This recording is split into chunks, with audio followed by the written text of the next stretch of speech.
আফ্রিকার গভীর জঙ্গলের মধ্যে এমন একটি হ্রদ রয়েছে যেটিকে বাইরে থেকে দেখলে একদম শান্ত ও স্বাভাবিক মনে হয়, কিন্তু এই হ্রদের নিচে লুকিয়ে আছে এমন এক বিপজ্জনক প্রাকৃতিক রহস্য যা কয়েক মিনিটের মধ্যেই পুরো এলাকাকে মৃত্যুপুরীতে পরিণত করতে পারে। এক রাতে এই হ্রদের পাশের রাস্তা দিয়ে যাওয়ার সময় অনেক মানুষ হঠাৎ শ্বাস নিতে না পেরে মাটিতে লুটিয়ে পড়েছিল। কেউ নিজের গাড়ির ভেতরে মৃত অবস্থায় ছিল, কেউ মোটর সাইকেলের উপর, আবার কেউ রাস্তার মাঝখানেই পড়েছিল। সবচেয়ে অবাক করা বিষয় ছিল তাদের শরীরে কোনো আঘাতের চিহ্ন পাওয়া যায়নি।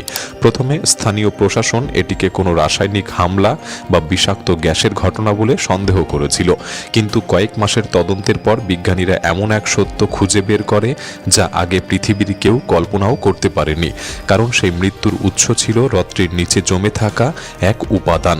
আর সবচেয়ে ভয়ের বিষয় হলো পৃথিবীতে আজও এমন কয়েকটি হ্রদ রয়েছে যেগুলি বিজ্ঞানীদের মতে বিশাল এক টাইম বোমার মতো। যদি কখনো এগুলি ফেটে যায়, লক্ষাধিক মানুষের জীবন কেড়ে নিতে পারে। আফ্রিকার দেশ ক্যামেরুনের একটি দূরবর্তী এলাকায় রয়েছে ছোট্ট একটি হ্রদ, লেক মনুন। চারিদিকে পাহাড়, জঙ্গল আর ছোট ছোট গ্রামে ঘেরা এই হ্রদটি একসময় শান্ত পরিবেশের জন্য পরিচিত ছিল, কিন্তু 1984 সালের আগস্ট মাসে এই জায়গাতেই ঘটে এমন একটি ঘটনা যা পরে পুরো বিজ্ঞান জগৎকে আতঙ্কিত করে তোলে। 1 আগস্ট এক রাতে প্রায় 11:30টার দিকে হ্রদের আশেপাশের মানুষ হঠাৎ একটি বিকট গর্জনের শব্দ শুনতে পায়। প্রথমে অনেকেই ভেবেছিল হয়তো বজ্রপাতের শব্দ হতে পারে, কিন্তু আকাশ ছিল একদম পরিষ্কার। কিছু মানুষ তখন হ্রদের কাছাকাছি মাটির খুব নিচে সাদা কুয়াশার মতো কিছু ছড়িয়ে থাকতে দেখে, তবে সেটিকে স্বাভাবিক কুয়াশা ভেবে কেউ গুরুত্ব দেয়নি। সারা রাত সেই অদ্ভুত কুয়াশা হ্রদের আশেপাশে ছড়িয়ে পড়েছিল। পরদিন সকালে বাতাস বইতে শুরু করলে সেটি ধীরে ধীরে পাশের রাস্তায় পৌঁছে যায়।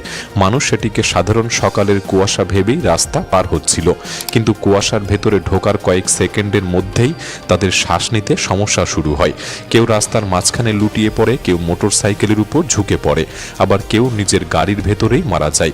রাস্তার বিভিন্ন জায়গায় ছড়িয়েছিল মৃতদেহ। মোট 37 জন মানুষ এই ঘটনায় মারা যায়, আর সবার মৃত্যুর কারণ ছিল একই, শ্বাসরোধ। সবচেয়ে ভয়ঙ্কর বিষয় ছিল কারো শরীরে কোনো আঘাতের চিহ্ন পাওয়া যায়নি, যেন অদৃশ্য কোনো বিষাক্ত কিছু মুহূর্তের মধ্যেই তাদের প্রাণ কেড়ে নিয়েছে। এই ঘটনার পর পুরো এলাকায় আতঙ্ক ছড়িয়ে পড়ে। অনেকেই এটিকে সশস্ত্র হামলা বলে সন্দেহ করতে শুরু করে, আবার ক্যামেরুন সরকার ধারণা করেছিল এটি হয়তো কোনো রাসায়নিক গ্যাস হামলাও হতে পারে। কিন্তু এই ব্যাখ্যাগুলির কোনোটাই পুরোপুরি বিশ্বাসযোগ্য ছিল না, কারণ যদি সত্যি এটি পরিকল্পিত হামলা হয়ে থাকবে তাহলে এত দূরের একটি নির্জন গ্রামের সাধারণ মানুষকে কেন লক্ষ্যবস্তু করা হবে? এটাই ছিল সবচেয়ে বড় প্রশ্ন। এরপর তদন্তের দৃষ্টি ঘুরে যায় প্রকৃতির দিকে।